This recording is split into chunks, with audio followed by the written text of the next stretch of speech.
नमस्कार दोस्तों। मैं तो हमेशा कोई ना कोई वीडियो बनाता रहता हूं। आज एक कुछ अलग सब्जेक्ट पर बात करना चाहता हूं। हालांकि इस तरह के विषय पर और भी घुमा फिरा कर मैंने बात किया है, लेकिन आज एक अपने बारे में बात करना चाहता हूं। हो सकता है जो मैं फील करता हूं वो आप लोगों में से बहुत सारे लोग फील करते हो। जब मैं संघर्ष के दिनों में था, मुंबई गया 1996 से लेके 2005 तक अनवरत भाग दौड़ करता रहा, मेहनत करता रहा। तो मैं जब लोगों को देखता था एसी ट्रेन में घूमते हुए, एसी गाड़ी में घूमते हुए, बड़े बड़े होटल जब देखता था और सुनता था उसके बारे में कि इसमें लग्जरियस होता है, बुफे लगता है, सब मनपसंद खाना खाते हैं, तो एक मन में होता था कि कब वो दिन आएगा जब मैं 5 स्टार होटल में स्टे करूंगा, रहूंगा, फ्लाइट से चलूंगा। मेहनत करता रहा और भगवान ने वो दिन दिखाया कि जब मुझे 2005 के बाद धीरे धीरे एसी ट्रेन में जाने का मौका मिला, सेकंड क्लास, फर्स्ट क्लास, फिर फ्लाइट मिलने लगी, फिर होटल मिलने लगा, फिर 5 स्टार होटल मिलने लगा, देश विदेश घूमने का मौका मिला, हर तरह की फैसिलिटी मिलने लगी। लेकिन धीरे धीरे धीरे धीरे धीरे धीरे अब ऐसा लगता है, आज मैं लखनऊ में हूं, 5 स्टार होटल में हूं, हयात में, और इस हयात के 5 स्टार होटल के कमरे में मुझे एक अजीब सी बेचैनी है। मुझे अच्छा नहीं लग रहा, मुझे नींद नहीं आती, अजीब सी घबराहट होती है। क्यों? क्योंकि हमने अपने सपनों को एक ऐसे पायदान पर ले जाके खड़ा कर दिया जो खत्म होने का नाम नहीं ले रहा है। हमने हेल्थ, स्वास्थ्य, मानसिक, हर दृष्टिकोण से अपने आप को कमजोर बनाया। हमें लगता है कि हमें पैसे मिल जाते हैं तो दुनिया की सारी खुशियां मिल जाती है, लेकिन खुशियां पैसों से नहीं मिलती। आज आपके पास, मैं सुबह जाता हूं ब्रेकफास्ट करने के लिए, वहां नाश्ते 500 तरह के लगे होते हैं, लेकिन सब चीज नहीं खा सकता। हमने अपने शरीर पर ध्यान ही नहीं दिया, हमने अपने शरीर को फैटी बना दिया। अब इसमें से बहुत सारी चीजें हैं जो हम नहीं खा सकते हैं। ये आपके सपनों और आपके बीच का जो वक्त था, जिसे आपको अपने आप को देना था, ये कहां रुकता है? ये तो अपने हाथ में था। आप मोटे ना होते भाई, आपको हेल्थ बनाने के लिए तो ज्यादा खाना ही नहीं था। आज अगर अच्छी चीज खाने का हक आपको होता, अगर आप अपने सेहत पर ध्यान दिए होते। खैर, ये गलती तो मुझसे हुई। आज मैं फ्लाइट में जब बैठता हूं, तो जिस फ्लाइट में बैठता हूं और लखनऊ आने के बीच में सिर्फ 2 घंटे होते हैं, लेकिन वो 2 घंटा कटता नहीं।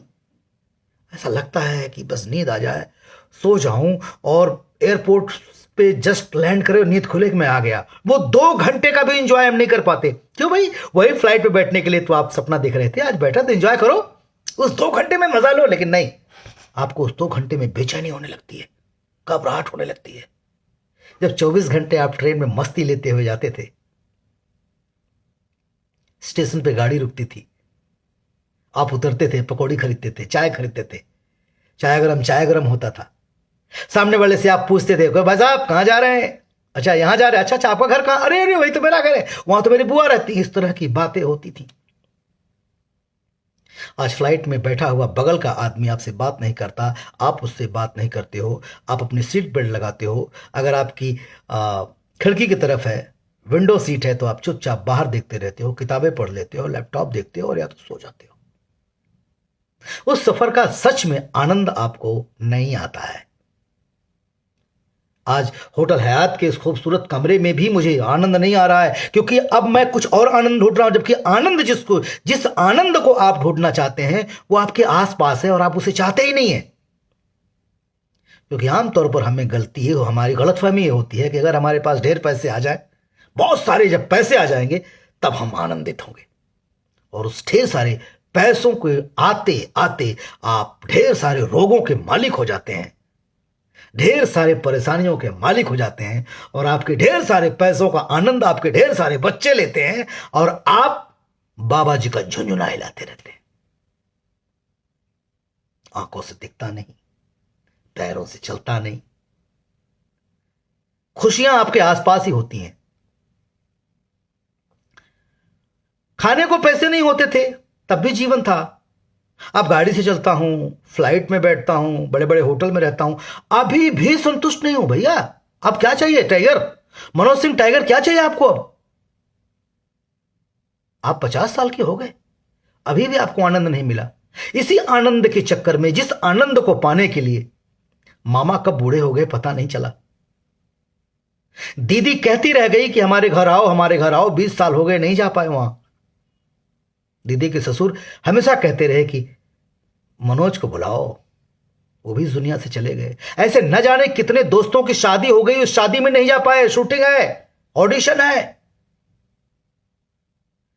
न जाने कितने रिश्ते नातों से हम बाइकाट हो गए, सोशली बाइकाट हो गए, सिर्फ ये सुनने के लिए कि मनोज टाइगर एक स्टार है, सक्सेस है। हो तो गए। अब जब पलट कर देखते हो तो तमाम रिश्ते नाते तुमसे सवाल करते हैं, क्यों? खुश हो ना? उनकी नजर में हो सकता है आप खुश भी हो।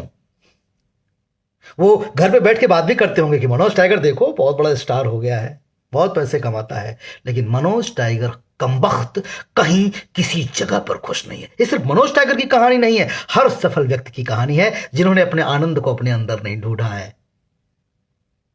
दरअसल आनंद कहीं बाहर है ही नहीं, वो आपके अंदर ही है, उसे ढूंढना आपको अपने अंदर है।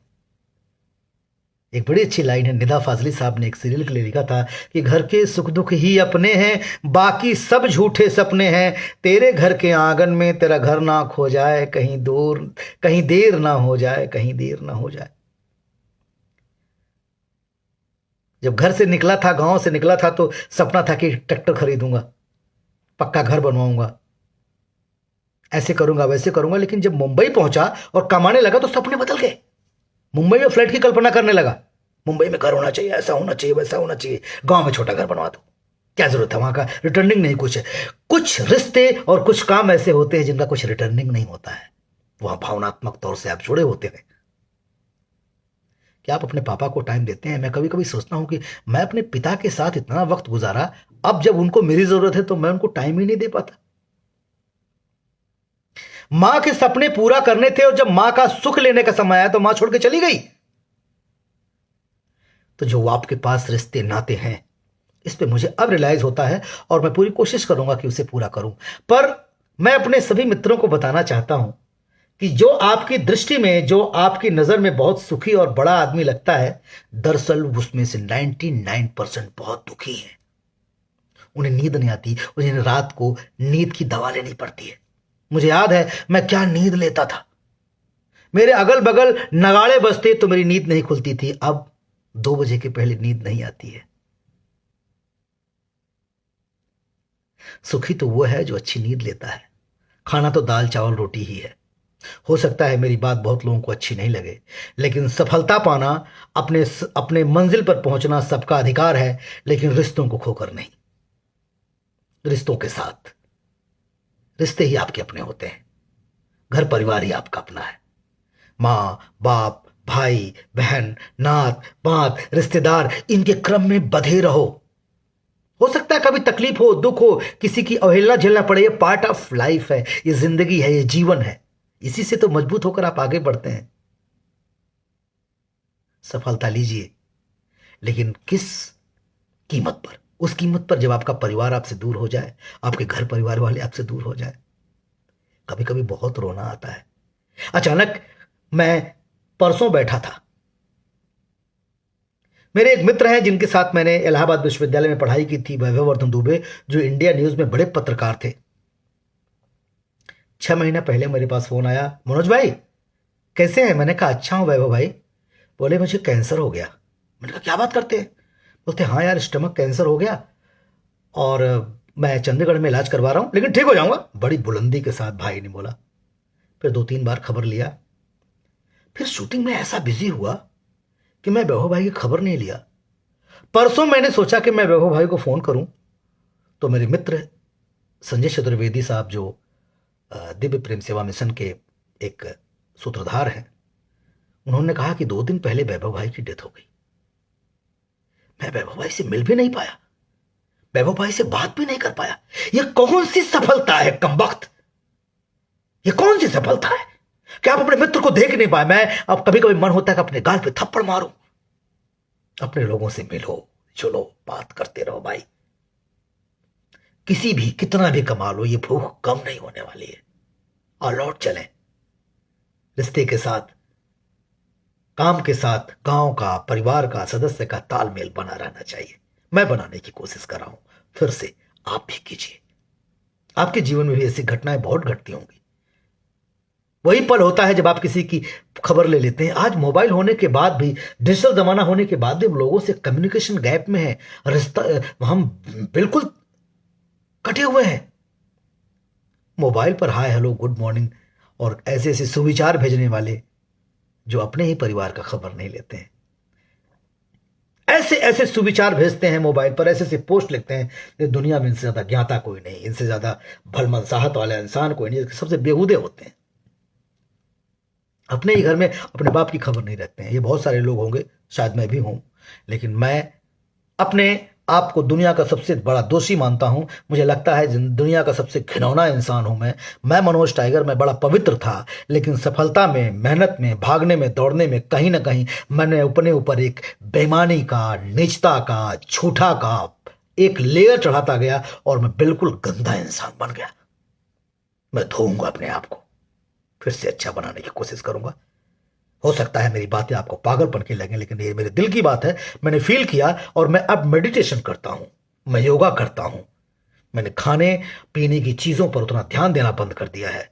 अब मुझे अपने अंदर जाना है, अपने मेडिटेशन को करना है, अपने आप को पहचानना है। और दुनिया का सबसे बड़ा आनंद यही है जब आप अपने रिश्ते नातों बीच में रहकर अपने सेहत का ध्यान रखते हैं। Love you. वंदे मातरम।